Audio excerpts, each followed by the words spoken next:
الحمد لله رب العالمين، والصلاة والسلام على أشرف الأنبياء والمرسلين نبينا محمد وعلى آله وأصحابه أجمعين، وبعد.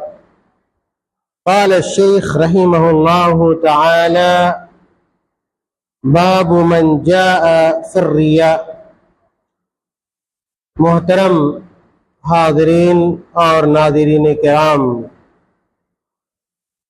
اللہ رب العالمین کی توفیق سے اور اس کی مہربانی سے ہم اور آپ ہفتے میں ایک یا دو دن ایک عظیم ترین کتاب پڑھتے اور سنتے ہیں، اور یقیناً یہ شرف کی بات، یہ عزت کی بات ہے، اور جو آپ کو یہ سننے کا موقع مل رہا ہے، دین کی باتیں آپ سن رہے ہیں، شریعت کی باتیں آپ سن رہے ہیں، ہر آدمی کی قسمت میں یہ موقع نہیں ہوتا۔ کتنے لوگ ایسے بھی ہوتے ہیں جو اس طرح کے درس سے محروم رہ جاتے ہیں، حالانکہ وہ سن سکتے ہیں، کچھ دیر کے لیے بیٹھ سکتے ہیں، وقت نکال سکتے ہیں، غیر ضروری کاموں کو چھوڑ سکتے ہیں، لیکن اس کے باوجود بھی ان کی قسمت میں اس طرح کا حسین موقع نہیں آتا ہے۔ اور میں نے بار بار بتلایا ہے کہ ہمارے بیٹھنے پر بھی ثواب ہوتا ہے، ہمارے سننے پر بھی ثواب ہوتا ہے، اور سن کر ہم جو عمل کرتے ہیں ہمیں فائدہ بھی ہوتا ہے۔ اگر کسی دوسرے کو بتاتے ہیں تو اور وہ آدمی عمل کرتا ہے تو اس کا اجر و ثواب بھی ہمارے کھاتے میں آ جاتا ہے۔ تو اس اعتبار سے دیکھیں تو فائدہ ہی فائدہ ہے، کہیں سے کوئی نقصان ہمیں نظر نہیں آتا۔ میرے بھائیوں، آج کا جو درس ہے، شیخ رحمۃ اللہ علیہ نے اپنی اس عظیم کتاب التوحید کے اندر ریا کے مسائل کو بیان فرمائے۔ ریاکاری کا کیا حکم ہے شریعت میں اور اس کا کیا نقصان ہے، شیخ رحمۃ اللہ علیہ نے اس کا تذکرہ کیا ہے۔ اور اس بات سے ہم اور آپ واقف ہیں کہ اخلاص دین اسلام کی اساس ہے۔ اخلاص یعنی اگر ہم کوئی بھی کام کریں دین کا، شریعت کا، تو ہم اللہ کے لیے کریں، کسی اور کے لیے نہ کریں۔ اسی کو کیا کہتے ہیں؟ اخلاص کہتے ہیں۔ کہ اگر ہم نماز پڑھیں تو اللہ کے لیے، اگر ہم روزہ رکھیں تو اللہ کے لیے، اگر ہم صدقہ اور خیرات کریں تو اللہ کے لیے، اگر ہم اپنے والدین کی خدمت کریں تو اللہ کے لیے، اگر اپنے بچوں کی تعلیم و تربیت کریں تو اللہ کے لیے کریں۔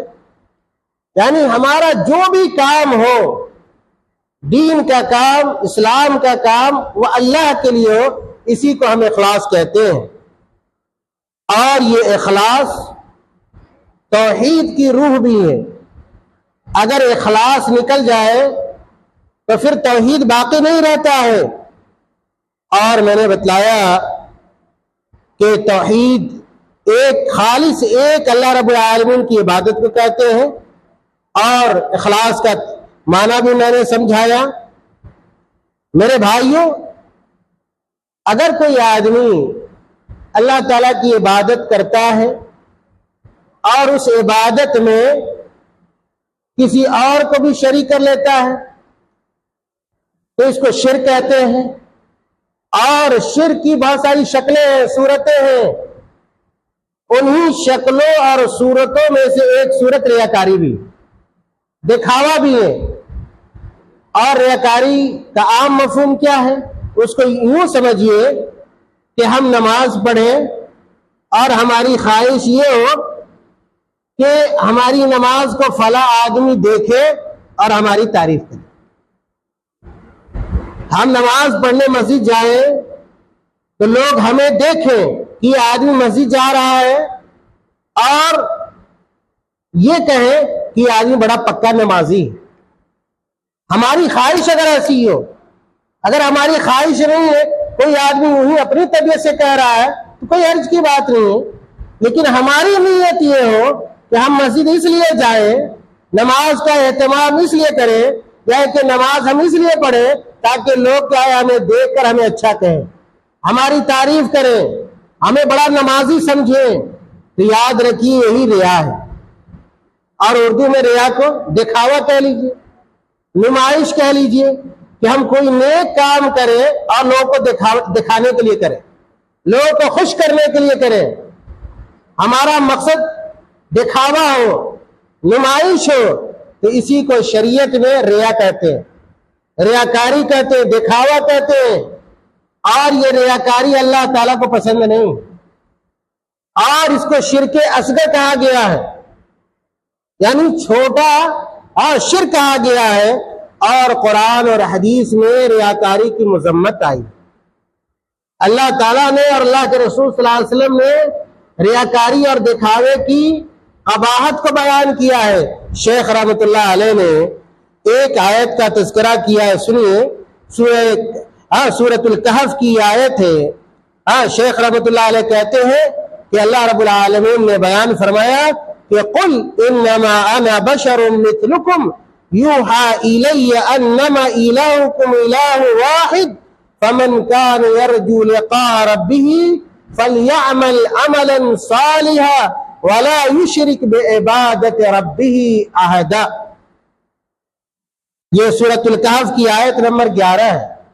اللہ رب العالمین نے کہا کہ اے محمد صلی اللہ علیہ وسلم، آپ لوگوں کو یہ بتلا دیجئے، لوگوں کو یہ خبر کر دیجئے کہ انما انا بشر مثلکم، کہ میں تمہاری ہی طرح بشر ہوں، تمہاری ہی طرح انسان ہوں. یوحى الی، لیکن تمہارے میں اور ہمارے میں فرق یہ ہے کہ اللہ رب العالمین کی وحی میرے اوپر آتی ہے، اللہ تعالیٰ ہمارے اوپر اپنی وحی کو نازل فرماتا ہے. اور کہا انما الہکم الہ واحد، کہا اللہ تعالیٰ نے کہ محمد صلی اللہ علیہ وسلم آپ لوگوں کو یہ بھی بتلا دیجئے کہ تمہارا ایک ہی الہ ہے. قل، کہا کہ انما الہکم الہ واحد، کہ تمہارا الہ واحد ہے، یعنی تمہارا معبود صرف اور صرف ایک ہے. یہ اللہ رب العالمین کس کو کہہ رہا ہے؟ اللہ کے نبی صلی اللہ علیہ وسلم کو کہہ رہا ہے کہ آپ اپنی امت کے لوگوں کو یہ بتلا دیجئے کہ میں یعنی محمد صلی اللہ علیہ وسلم تمہاری ہی طرح بشر ہے، انسان ہے. آج بہت سارے لوگوں کا اس حوالے سے بھی عقیدہ غلط ہے. بہت سارے لوگ یہ عقیدہ رکھتے ہیں کہ محمد صلی اللہ علیہ وسلم ہماری طرح انسان نہیں تھے، بشر نہیں تھے. بشر عربی میں انسان کو کہتے ہیں، آدمی کو کہتے ہیں. بہت سارے یہ لوگ یہ عقیدہ رکھتے ہیں کہ محمد صلی اللہ علیہ وسلم نور تھے، بشر نہیں تھے. حالانکہ یہ عقیدہ باطل ہے. اللہ کے نبی صلی اللہ علیہ وسلم کو قرآن میں بشر کہا ہے، انسان کہا ہے، آدمی کہا ہے.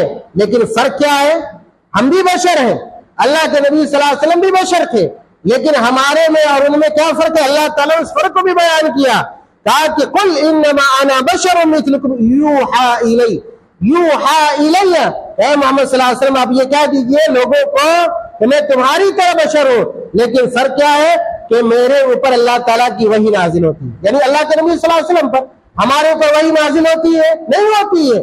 یہ اللہ کے نبی صلی اللہ علیہ وسلم کے اوپر اللہ تعالیٰ قرآن کو نازل کرتا تھا. حضرت جبریل علیہ السلام اللہ کا پیغام لے کر آتے تھے، وہ اللہ کے نبی پر لے کر آتے تھے، کسی اور آدمی پر لے کر نہیں آتے تھے. میرے بھائیوں، اور آگے اسی آیت میں اللہ تعالیٰ نے کہا کہ فمن کان یرجو لقاء ربہ فلیعمل عملا صالحا. کہا کہ فمن کان یرجو لقاء ربہ، جو آدمی اللہ تعالیٰ سے ملاقات کی امید رکھتا ہو، اللہ تعالیٰ سے لقاء کی امید رکھتا ہو. اور ہمارا یہ عقیدہ ہے، ہمارا یہ عقیدہ ہے کہ جو اہل ایمان ہے جب مریں گے اور آخرت کا دن ہوگا تو اہل ایمان کی ملاقات اللہ تعالیٰ سے ہوگی، مومنوں کی ملاقات اللہ تعالیٰ سے ہوگی، ملاقات بھی ہوگی. اور جو اہل ایمان ہوں گے اپنی آنکھوں سے اللہ تعالیٰ کا دیدار بھی کریں گے، دیکھیں گے بھی. اور دعا کرنی چاہیے ہم تمام لوگوں کو کہ اللہ تعالیٰ اپنا دیدار ہم تمام لوگوں کو نصیب فرما دے۔ میرے بھائیوں، آپ کو یہ بات بھی جان لینی چاہیے کہ جنت تو جنت ہوگی، اور جنت کی نعمت سے بڑھ کر کوئی اور نعمت ہو نہیں سکتی ہے، اس کے باغ و بہار سے بڑھ کر کوئی باغ و بہار نہیں ہو سکتا ہے، وہاں کے آرام اور سکون سے بڑھ کر کوئی آرام و سکون نہیں ہو سکتا ہے۔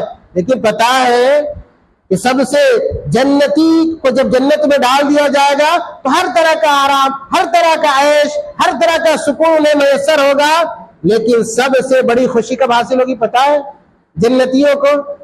بلکہ حدیث میں آتا ہے کہ اللہ تعالیٰ پوچھے گا جنتیوں کو جنت میں ڈال کر کہ اور بھی کچھ چاہیے، اور بھی کچھ چاہیے، کوئی نعمت چاہیے؟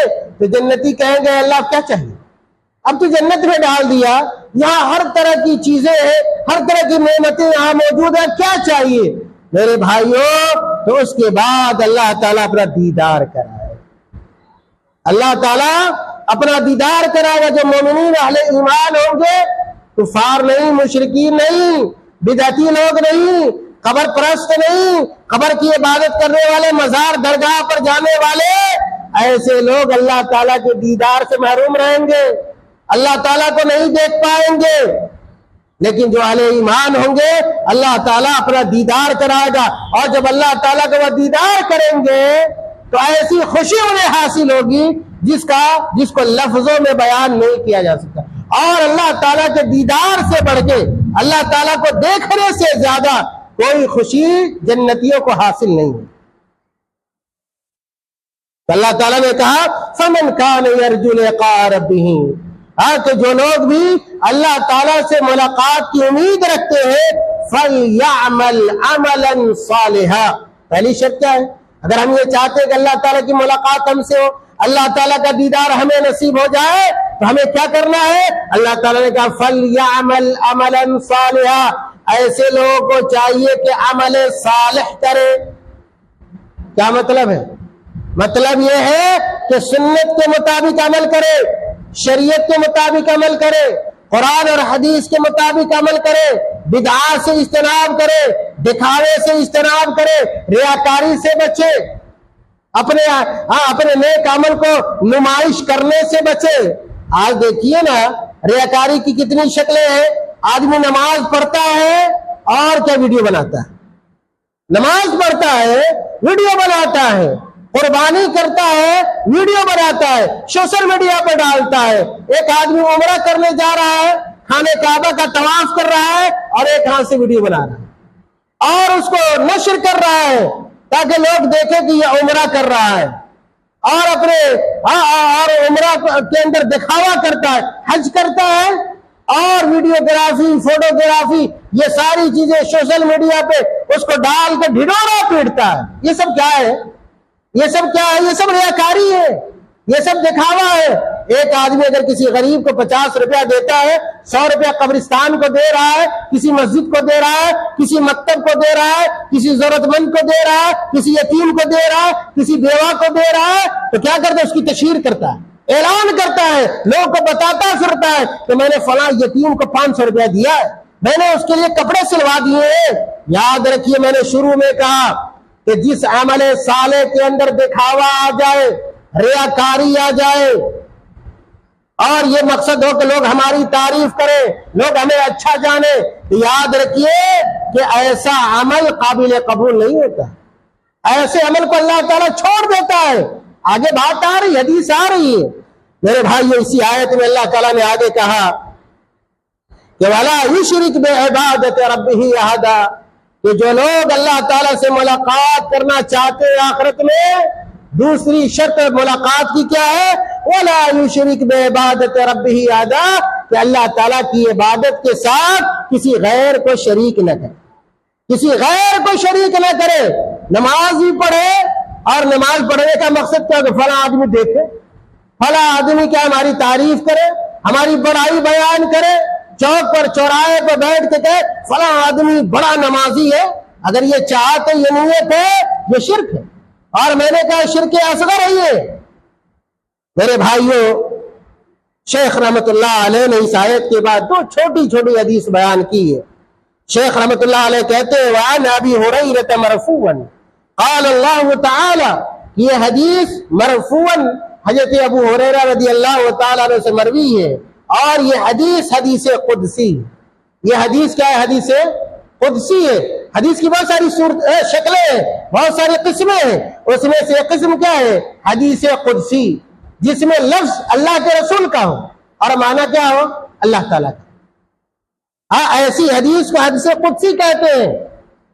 اس حدیث کے اندر اللہ کے نبی صلی اللہ علیہ وسلم فرماتے ہیں کہ قال اللہ تعالی، اللہ تعالیٰ نے کہا، انا اغنى الشركاء عن الشرك من عمل عملا اشرك معي فيه غيري تركته وشركه، رواہ مسلم۔ یہ صحیح مسلم کی روایت ہے۔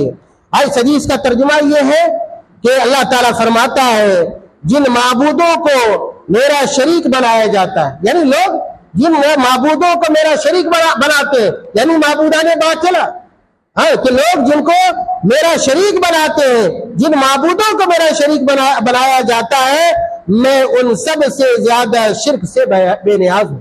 میں ان تمام معبودوں سے سب سے زیادہ شرک سے بے نیاز ہوں۔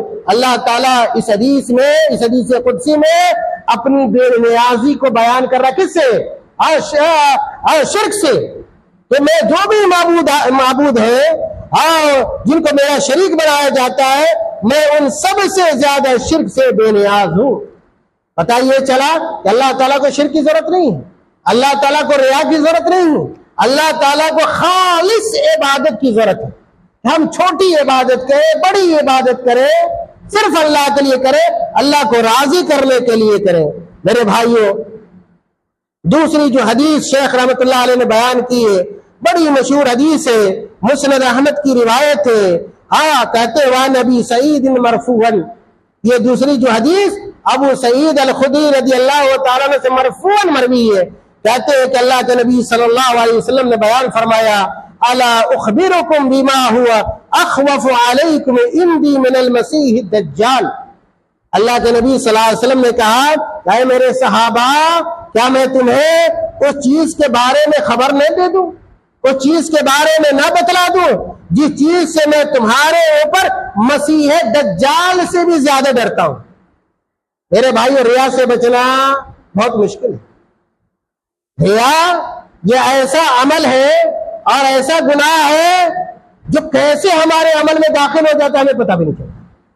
اس لیے آدمی کو بہت ہوشیار رہنے کی ضرورت ہوتی ہے، بہت حساس رہنے کی ضرورت ہوتی ہے، اور بہت کم ایسے لوگ ہیں جو ریا سے بچ پاتے ہیں، اور وہی لوگ بچتے ہیں جن کو اللہ تعالیٰ بچاتا ہے اور جو بچنے کی کوشش کرتے ہیں۔ ورنہ عام طور پر لوگ ریا کے اندر کسی نہ کسی طرح شامل ہو جاتے ہیں، داخل ہو جاتے ہیں۔ اللہ کے نبی صلی اللہ علیہ وسلم نے اسی لیے کہا کہ اے میرے صحابہ، کیا میں تم لوگوں کو اس چیز کے بارے میں نہ بتلا دوں جس چیز سے میں تمہارے اوپر مسیح دجال سے بھی زیادہ ڈرتا ہوں؟ صحابہ نے کیا کہا؟ قالو بلا، صحابہ نے کہا کہ کیوں نہیں اللہ کے رسول صلی اللہ علیہ وسلم، جب یہ اتنی خطرناک چیز ہے تو آپ ضرور ہمیں اس کے بارے میں بتلائیے۔ تو اللہ کے نبی صلی اللہ علیہ وسلم نے کہا کہ جس خطرناک عمل سے میں تمہارے تعلق سے ڈرتا ہوں وہ کیا ہے؟ الشرک الخفی۔ الشرک الخفی، ریا کو الشرک الخفی بھی کہا جاتا ہے، شرک خفی بھی کہا جاتا ہے۔ کیا مطلب؟ پوشیدہ شرک، چھپا ہوا شرک۔ اور اس کو پوشیدہ شرک کیوں کہا؟ اس لیے کہ یہ دل کا عمل ہے، یہ اخلاص کے منافی ہے، اور اس کا تعلق کیا دل سے ہے، اور دل میں کیا کچھ ہے اللہ کے علاوہ کسی کو معلوم نہیں ہوتا ہے۔ اسی لیے کہا کہ یہ شرک خفی ہے۔ اور پھر آگے اللہ کے نبی صلی اللہ علیہ وسلم نے اس کی وضاحت بھی فرمائی اور کہا یقوم الرجل فیصلی فیزین صلاتہ، تاکہ شرک خفی ہے کیا، یہ ریاکاری ہے کیا، یہ دکھاوا ہے کیا؟ اللہ کے نبی صلی اللہ علیہ وسلم خود وضاحت فرماتے اور کہتے یقوم الرجل، کہ ایک آدمی کھڑا ہوتا ہے۔ ریاکاری ہے کیا؟ ریاکاری کی وضاحت کر رہے ہیں اللہ کے نبی صلی اللہ علیہ وسلم کہ ایک آدمی کھڑا ہوتا ہے، فیصلی، اور نماز پڑھتا ہے، فیزین صلاتہ، اور اپنی نماز کو بہت بنا سوار کے پڑھتا ہے، بہت کیا ہے، بنا سوار کے پڑھتا ہے۔ کہتے لما یرا من نظر رجل، کیوں بنا سوار کے پڑھ رہا ہے؟ کہ فلاں آدمی کیا ہے، ہمیں دیکھ رہا ہے، فلاں آدمی بیٹھا ہوا ہے، ہمیں دیکھ رہا ہے، ہم خوب کیا ہے نماز پڑھیں گے بنا سوار کے خشوع خضوع کے ساتھ، تو لوگ ہماری تعریف کریں گے، لوگ کہیں گے بہت بڑا نمازی ہے، بہت بڑا عبادت گزار ہے، اس لیے وہ آدمی کیا ہے بنا سوار کے کیا نماز پڑھ رہا ہے۔ تو اللہ کے نبی صلی اللہ علیہ وسلم نے کہا یہی کیا ہے ریا ہے، یہی دکھاوا ہے، اور ہر آدمی کو، ہر مسلمان کو، ہر عبادت گزار کو اس سے بچنا چاہیے۔ میرے بھائیوں، ریا کی بہت ساری شکلیں ہیں، ریاکاری کی بہت ساری شکلیں ہیں، اور یاد رکھیے کہ اگر کوئی آدمی کوئی نیک عمل کر رہا ہے اور اس کا مقصد کیا ہے دکھاوا ہے، اور اس کا مقصد دکھاوا ہے، اور یہ دکھاوا اس کے اندر باقی رہتا ہے، جاری رہتا ہے، کوئی بھی کام کرتا ہے اس کا مقصد یہ کہ لوگ دیکھ لیں، لوگ ہماری تعریف کرنا شروع کر دے، یاد رکھیے کہ ایسے آدمی کے نیک عمل کا ثواب ختم ہو جاتا ہے۔ اگر ہم نماز پڑھ رہے ہیں اور ہمارا مقصد یہ ہے کہ لوگ دیکھیں، لوگ ہماری تعریف کریں، تو نماز کا ثواب ہمیں نہیں ملے گا، اور اسی کو شرک اصغر کہا جاتا ہے۔ اور یاد رکھیے کہ اگر کوئی آدمی لگاتار شرک اصغر کرتا رہے، یعنی چھوٹا شرک کرتا رہے، تو کوئی بعید نہیں کہ ایسا آدمی شرک اکبر میں داخل ہو جائے گا۔ تو شرک اصغر کبھی کبھار شرک اکبر بھی بن جاتا ہے، بڑا شرک بھی بن جاتا ہے۔ یہ ریا کی ایک شکل ہے۔ ریا کی دوسری شکل یہ ہے کہ آدمی کوئی عمل کرے اللہ کے لیے کرے، کوئی عمل کرے اللہ کے لیے کرے، اور ساتھ ہی ساتھ اس کا مقصد کیا ہو کہ لوگ بھی ہماری تعریف کریں، یعنی نماز پڑھ رہا ہے اللہ کے لیے، یعنی کہ اس کی نیت کیا دونوں ہے، اللہ تعالیٰ کو خوش کرنا بھی ہے اور لوگوں کو بھی خوش کرنا ہے، لوگوں کو بھی دکھانا ہے۔ تو یاد رکھیے کہ اگر یہ آدمی اپنے اس عمل سے یعنی ریا سے باز نہیں آتا ہے، تو یاد رکھیے کہ ایسے آدمی کا بھی جو عمل ہے یعنی عمل صالح ہے وہ ضائع ہو جائے گا، وہ برباد ہو جائے گا، اگرچہ اس کا مقصد کیا ہے اللہ کو خوش کرنا بھی ہے، اللہ کو راضی کرنا بھی ہے، اس کے اندر اخلاص بھی پایا جا رہا ہے اور ریاکاری بھی پائی جا رہی ہے۔ اگر وہ آدمی ریاکاری کو نہیں چھوڑے گا تو ایسے آدمی کو بھی اس کے نیک عمل پر اجر اور ثواب نہیں ملے گا۔ تیسری شکل کیا ہے ریاکاری کی؟ تیسری شکل یہ ہے کہ ایک آدمی خالص اللہ تعالیٰ کے لیے عبادت کرے، کہتے ہیں کہ خالص اللہ تعالیٰ کے لیے عبادت کرے، ولیکن غرض له الدنیا الریا فی اثناء ولیکن ارید له الریا فی اثناء عمله، یعنی ایک آدمی جب نماز شروع کرتا ہے تو اللہ کے لیے شروع کرتا ہے، جب نماز پڑھے تو جب شروع کر رہا ہے نماز تو اللہ کے لیے شروع کر رہا ہے، لیکن کیا دوران نماز کیا ہے اس کے دل میں ریاکاری پیدا ہو جائے، شروع میں ریاکاری نہیں تھی، جب نماز یعنی ایک رکعت دو رکعت مکمل کیا اس نے تو بیچ میں جا کر کہیں نہ کہیں سے اس کے دل میں کیا ہے یہ بات آ گئی کہ نماز پڑھے تو لوگ ہماری تعریف کریں، دوران نماز دوران کیا ہے عبادت اس کے اندر کیا ریاکاری پائی جا رہی ہے، تو اس کے تعلق سے اہل علم نے لکھا ہے کہ اگر وہ آدمی اپنی ریا کو دور کر دیتا ہے، ختم کر دیتا ہے اور اخلاص پر باقی رہتا ہے تو اس ریا سے کوئی نقصان نہیں ہوگا۔ پھر سے اس کو سمجھیے، ایک آدمی نے نماز شروع کی اور اس کی نیت کیا تھی کہ ہم اللہ کے لیے نماز پڑھ رہے ہیں، کسی کو دکھانا مقصد نہیں تھا اور اخلاص اس کے اندر تھا، لیکن دوران نماز کسی نہ کسی طرح سے اس کے دل میں دکھاوا آ گیا اور ریاکاری آ گئی، نمائش آ گئی، تو اگر یہ آدمی ریا کو دور کر دیتا ہے، ریا کو ختم کر دیتا ہے اور اخلاص پر باقی رہتا ہے تو یاد رکھیے کہ اس ریاکاری سے اس کا عمل ضائع نہیں ہوگا، اس کا عمل برباد نہیں ہوگا، اس کی نیکی میں کمی نہیں آئے گی میرے بھائیوں۔ لیکن ریا کی ایک اور شکل ہے، وہ شکل کیا ہے کہ اگر کوئی آدمی کوئی کام کر رہا ہے اور اس کا مقصد کیا ہے، اس کا مقصد صرف کیا ہے دنیا داری، کوئی نیکی کا کام کر رہا ہے اور پورے طور پر اس کا مقصد اس عمل کے پیچھے کیا ہے دنیا حاصل کرنا ہے، دنیا داری ہے، لوگوں کو خوش کرنا ہے، یاد رکھیے کہ ایسے آدمی کا آخرت میں کوئی حصہ نہیں ہوگا، کسی طرح کا اجر اور ثواب اس آدمی کو ملے گا ہی نہیں جس کے عمل کا مقصد صرف اور صرف کیا ہے دنیا۔ اور ایسے لوگ آج بہت زیادہ ہیں، بہت سارے ایسے لوگ آپ کو مل جائیں گے کہ نیکی کر رہے ہیں، ثواب کر رہے ہیں، صدقہ اور خیرات کر رہے ہیں، اور ان کا مقصد کیا؟ دنیا حاصل کرنا ہے، دنیا داری ہے، دنیا کا منصب ہے، دنیا کا عہدہ ہے، فلاں کی چاپلوسی ہے، یا کہ فلاں کی قربت حاصل کرنا ہے۔ یاد رکھیے کہ ایسے عمل سے کوئی فائدہ انسان کو نہیں ہوتا۔ ہمارے عمل کا ہمارے اسی عمل سے فائدہ ہوتا ہے جس عمل کے اندر اخلاص پایا جائے، اور جس عمل کا مقصد اللہ تعالیٰ کی رضا ہو، اللہ تعالیٰ کو خوش کرنا ہو، جنت حاصل کرنا ہو، اجر و ثواب حاصل کرنا ہو، اسی عمل سے ہمیں فائدہ ہوتا ہے۔ اس لیے اللہ تعالیٰ سے ہمیں اور آپ کو اخلاص کی دعا کرنی چاہیے کہ ہم جو بھی عمل کریں اللہ کے لیے کریں، ہماری نیت کے اندر کسی طرح کی ریاکاری نہ آئے، کسی طرح کا دکھاوا نہ ہو، اور بدنیتی پیدا نہ ہو۔ اس لیے ہر آدمی کو اپنی نیت کا محاسبہ کرتے رہنا چاہیے، نیت کا جائزہ لیتے رہنا چاہیے۔ نیت انسان کی بدلتی رہتی ہے، نیت جو ہے نا بدلتی رہتی ہے، اس لیے ہمیشہ آدمی کو چوکنا رہنا چاہیے اور نیت کا محاسبہ کرنا چاہیے، جانچتے پڑتالتے رہنا چاہیے۔